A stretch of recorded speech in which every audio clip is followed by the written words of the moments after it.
gonna get hit. Got hit. Before that, you know, he wasn't just trash. So he always showed power and speed before that. PDs are very great at spinning the narratives and putting a certain narrative out there that is not true. He posted that little video, tell him to post the full sparring. If he posted full sparring, I bet you the entire world would say, I beat this shit. Captain for like so gonna be like realistic about the situation. The thing, like the behind the scenes shit, like I talk to these people behind the scenes too. It ain't like the person who's having conversations behind us. Know the full numbers. Devin Haney releases sparring footage showing Keyshawn Davis dominating Shakur Stevenson, escalating their rivalry and intensifying ongoing tension between fighters.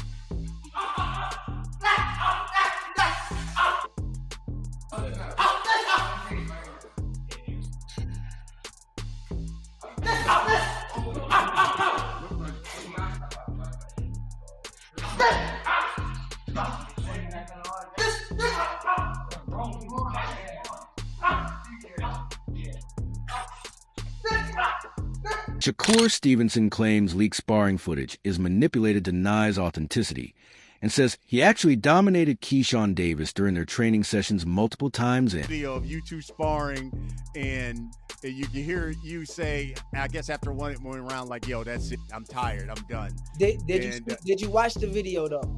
Yeah, I watched it, but I was like, yo. Did you see the smile on my face? Yes, I did. Did you see the smile on my face? But you know how the way they linked it, they tried to give it as if you were like, because once again, like I said, I'm not trying to spend 20 minutes talking about Devin or anything with him, but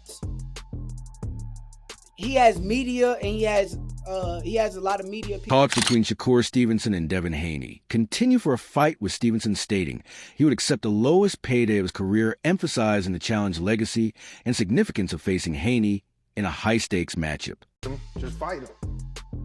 Yeah, but why would I fight this for the least money that I could get when it's like, okay, cool, let's go through the WBC, because that's what I did that they trying to ignore. Right. They gonna ignore that whole part. I said, WBC, y'all do y'all job, enforce the fight, and we gonna do it that way. They gave him the deadline to figure out was he gonna fight me or fight Regis. That man decided to move up. Yeah. But I really made the WBC do their job. That's what it really came down to. And whatever percentage that they was gonna offer, that's what it was gonna be at the end of the day. So if they would have came back and said 75-25, would you I would have had no choice. I just try to go around the bullshit that was presented, because that's bullshit. Like, I'm a 2-division world champ. I unified at 130 in one of the big... As rivalry over who is truly best remains unresolved, past sparring footage of Devin Haney versus Shakur Stevenson surfaced, showing Shakur facing tough competition and struggling during certain exchanges. Give me what you want. If you want, you got a damn break.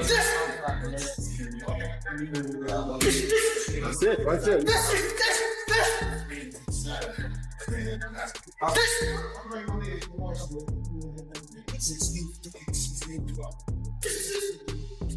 Bernie the Boxer questions Bill Haney matchmaking influence, urging Devin Haney to pursue decisive fights against Keyshawn Davis or Shakur Stevenson to prove himself. Or Devin fighting Shakur or Devin, or Keyshawn, Devin fighting either one of those guys, that's a turned up fight.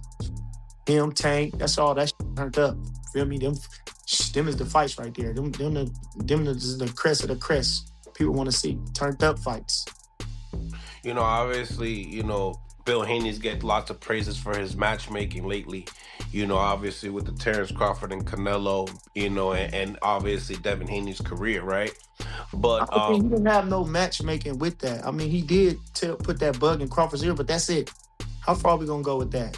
They asked him what made you feel like you could move up to fight, Canelo, and it's I said he put the bug in his ear. That's it. He just put the bug. Tensions in the boxing world kept rising after new sparring footage surfaced online, with the leaked clip quickly igniting debate among fans, and insiders further fueling an already intense rivalry. Keyshawn been talking about Devin. He wanted with Devin. Keyshawn asking for Devin. Devin ain't asking for Keyshawn. Keyshawn asking for Devin. They've been having a little rivalry for the last little couple of years now. And so, he just, like he said, he calling for him. Like I told him, I said, your fight really is with T.O. Your fight was really with T.O. That was the fight that was going to propel you, had you, went through with the De Los Santos fight. That was your fight, and that's just what happened, But now, like I say, and Shakur's fight was with Devin. They didn't make the fight because they couldn't come up with the split. See them both fight. Keyshawn is a guy that like to take on challenges. Dawood Bey shares his view on a potential clash between Keyshawn Davis and Devin Haney, noting Davis has only one fight at 140 pounds, but wants a matchup. He praises both fighters as phenomenal at their weights, yet leans toward Haney due to his experience and elite defense. Bey highlights that Haney has faced seasoned opponents, giving him a clear edge, while Davis, though highly talented, could struggle adjusting fully to the higher weight class. 140. Now he wants to go up and fight Devin Haney. It's a fight that Keyshawn always said that he wanted. Debo looked phenomenal. Keyshawn looked phenomenal, but at different weights. What's your thoughts on it if that would occur next? I got Haney. Haney been in there with better people. I think Haney got a better defense. I think Keyshawn is a good fighter. But I would lean towards Devin, his experience and some of the things he's been through. I lean towards Devin. Is it a mistake just moving up right away to face Devin? Not necessarily getting acclimated to the weight. Devin's a naturally bigger guy. Not by much. Big bro, little bro. Dawood Bey highlights the size gap, noting Devin Haney is naturally bigger, making an immediate move up tough for Keyshawn Davis. He says a straight fight without weight clauses favors Haney. While praising Davis's timing, Bey believes Haney's overall skill experience and ability against bigger opponents give him the edge. He adds Haney's versatility, size, and defense would likely control the fight, making it difficult for Davis to win at this stage. Yeah, he getting in the way of it. Because you see what they just was talking about it. Oh, Shakur, what's up with that? Shakur, like, weight clause. You know what I'm saying? If I'm Dev, I ain't the weight clause. So you got to fight me straight up. So then, little bro right here, he bigger than me. We all around the same size. But they probably are suited. They probably more so the same size. Shakur might be a tad smaller than Devin, like not smaller than him, but you know what I'm talking about. Yeah.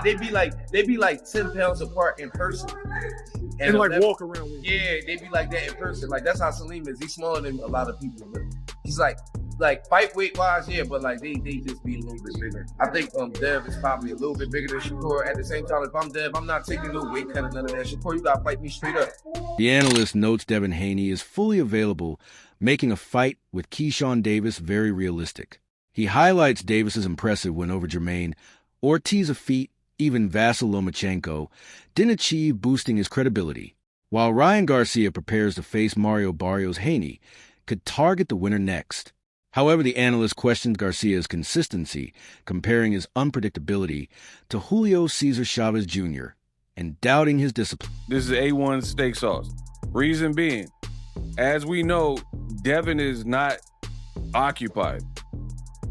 Devin is a free, like he's free to the runway is open. This fight can happen.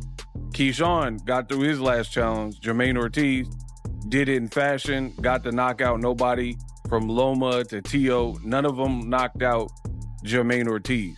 Make this fight happen. Ryan is about to fight Barrios. If Devin did fight the winner of that, cool. If it is Ryan, a lot of people want the rematch. But I feel like Ryan is, this is my personal opinion, Ryan is super iffy.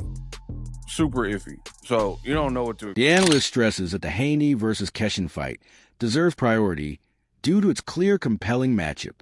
He highlights the significance of top young Black American fighters facing each other, noting that bouts featuring Black boxers in both corners are often undervalued compared to traditional rivalries like Mexico versus Puerto Rico. Such fights would showcase talent, equitably foster thrilling competition, and provide fans with meaningful matchups. They spotlight the skill potential and marketability of these emerging stars, emphasizing the exciting future of boxing today. Ideally happen at any time. Give me this. I want you to pick on me. Tell Debo come this way. Tell Debo come this way. I want you to pick on me. What you talking about? What you talking about with it? You know what Craig did to him. I mean, it don't get more clear and more vocal than that. And for me, I'm going to be real. And some people, they might misconstrue this, but if you know, you know. I feel like a lot of these real good young black American boxers, I want to see them fight some other young black talent as well. Because when you have a black fighter in the red corner and a black... An analyst recently discussed Keyshawn Davis, highlighting his confidence across multiple weight classes.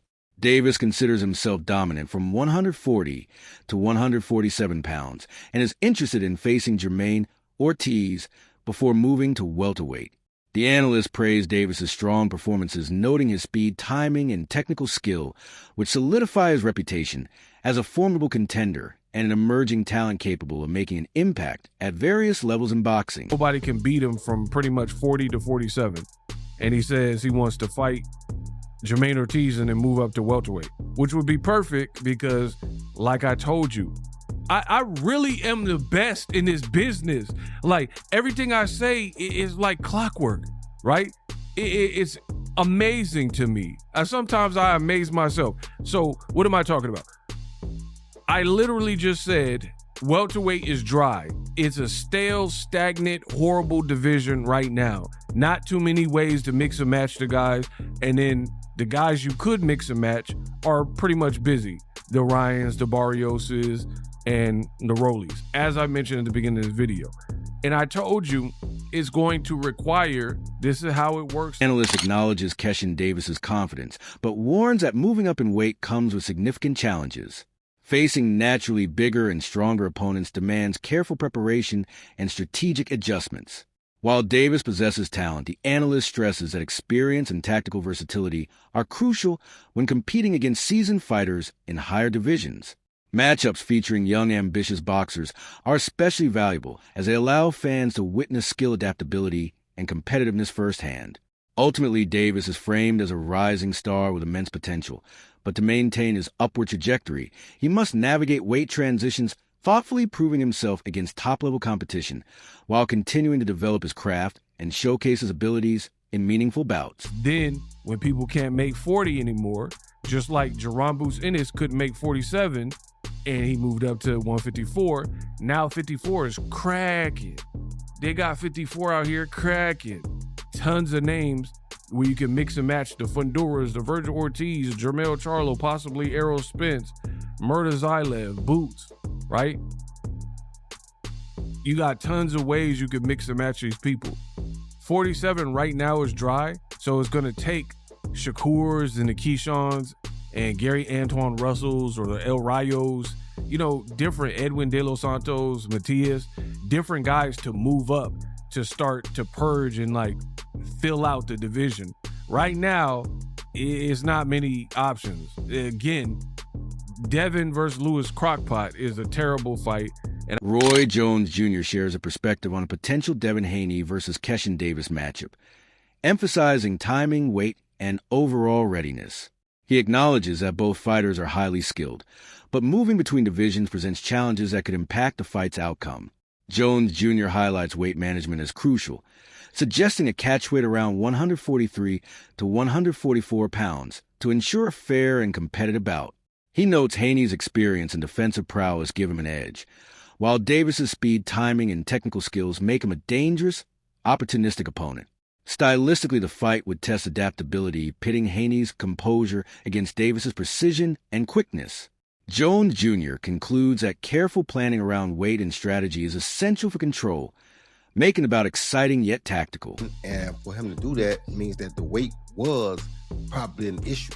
Now, if Keyshawn comes up, or if they even do a catch weight, a 143, 144, it's gonna be a very interesting fight because I think Devin has more tools and more IQ right now, but Keyshawn is different.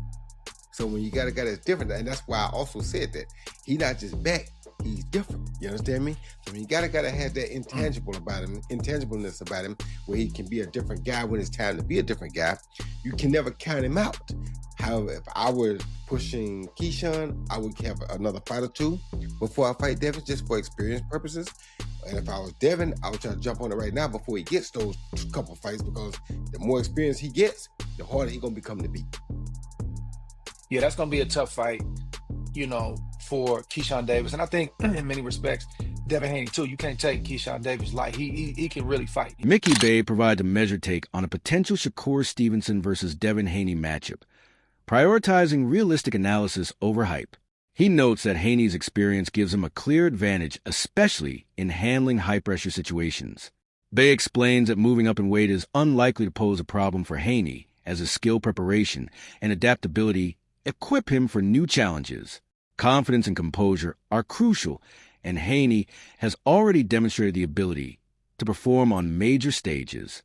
These factors, Bay suggests, could make a significant difference in a fight of this caliber, highlighting Haney's readiness and strategic edge. So it's like maybe something that Devin can definitely go out up there with ease, only need to deal with the size, but he's probably going to have the speed advantage because he's a smaller guy coming up. So, I mean, you tell me, do you feel like that's going to be harder than the Lomachenko fight? No. I think Loma would probably be his hardest top 2 or 3 fights in his whole career. I could predict that even going to the end, to say if Devin fight 8, 9, 10 more years, that'd be one of his top 2 or 3 hardest fights because the age that he fought him. Loma was at his very peak. He was at his peak. He was older. He was right there at his Bay contrasts Haney with Shakur Stevenson, acknowledging Stevenson's talent and technical skill, but noting the matchup would challenge his adaptability against a naturally bigger, equally skilled opponent. He emphasizes that at this level, strategy preparation and mental readiness often outweigh hype or public expectation. Both fighters possess the tools to make the bout competitive, yet Haney's experience and composure provide a subtle edge.